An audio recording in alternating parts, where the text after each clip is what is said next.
Hello and welcome back to All Things Money. I'm your host, David Blain. We thank you for joining us today. During the first segment, we were talking a little bit about a Florida attorney who was disbarred for trying to sell annuities to an elderly client and not telling her he was getting paid a 7% commission.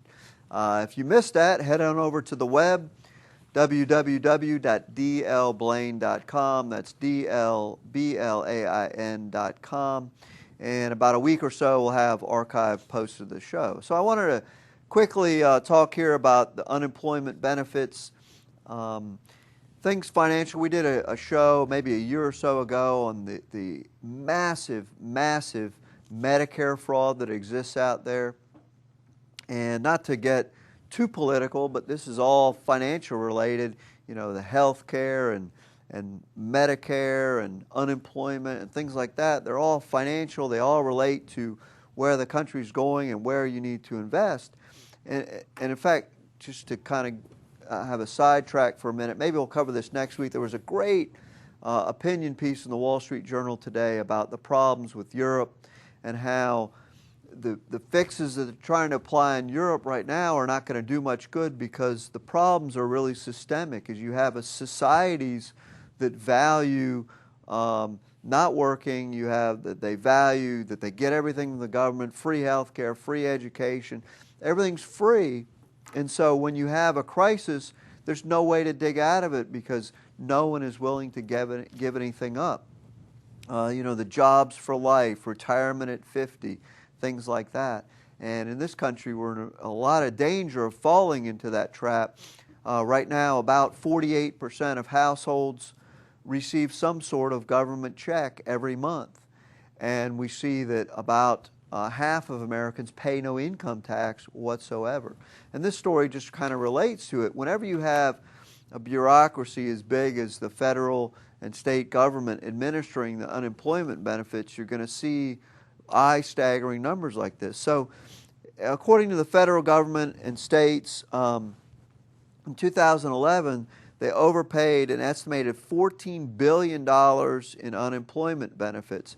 And the number is certainly big, but what's even more disturbing is roughly 11% of all the jobless benefits paid out were fraudulent. They shouldn't have been paid out. Now, in your household, or if you have I have a small business. We have 5 employees and office, and we buy things.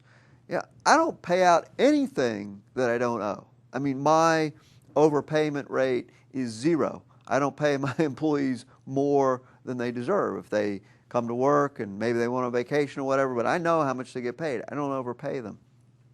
When you have a big bureaucracy, this is going to happen. So anyway, 11% of all jobless benefits were essentially wasted. They end up with the overpaid funds, really 3 types of people. Number one, those who aren't actively searching for a job. So they are on unemployment. They have no intention of getting a job whatsoever. Number 2, those who are fired or quit voluntarily. Now remember, unemployment is only for those people that are laid off.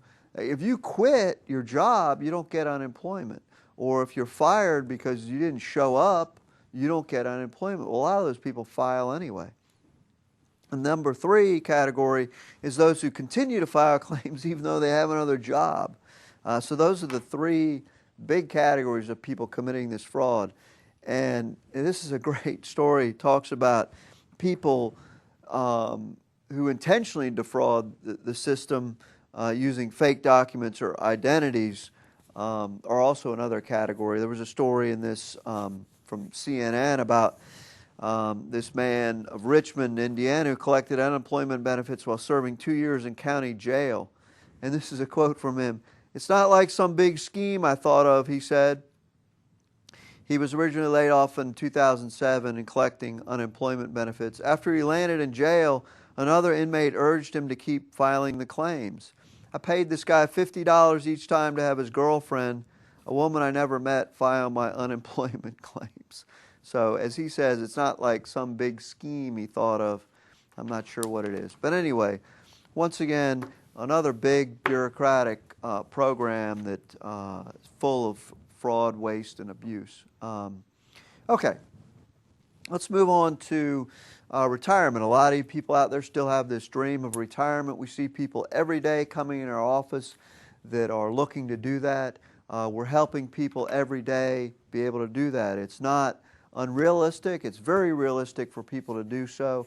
Somebody sent me an article the other day and that they were writing about, oh, how we wish it was a return to the 80s and you could put your money in treasuries and get 8-10% interest back in the early 80s. And as a retiree, you could put all your money in the safety of treasury bonds and just live, forever on the interest. Of course, the short-term bonds did mature at some point, and you had to reinvest that money, so you had reinvestment risk. And the period of 1980 to today is very unique in that you have this downward trend of interest rates. Anyway, the point is every time frame has its unique challenges. Today it's the retirees, the stock markets are down, the financial crisis, housing market, things like that. But every time period in history, if you tried to retire in the 70s, it was the oil embargo.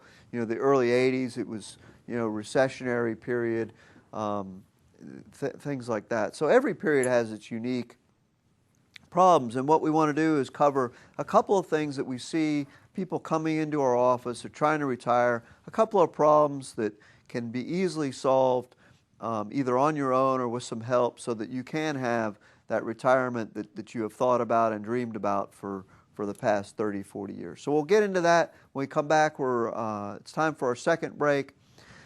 So for All Things Money, I'm your host, David Blain. We'll return in a few minutes and talk about some retirement pitfalls.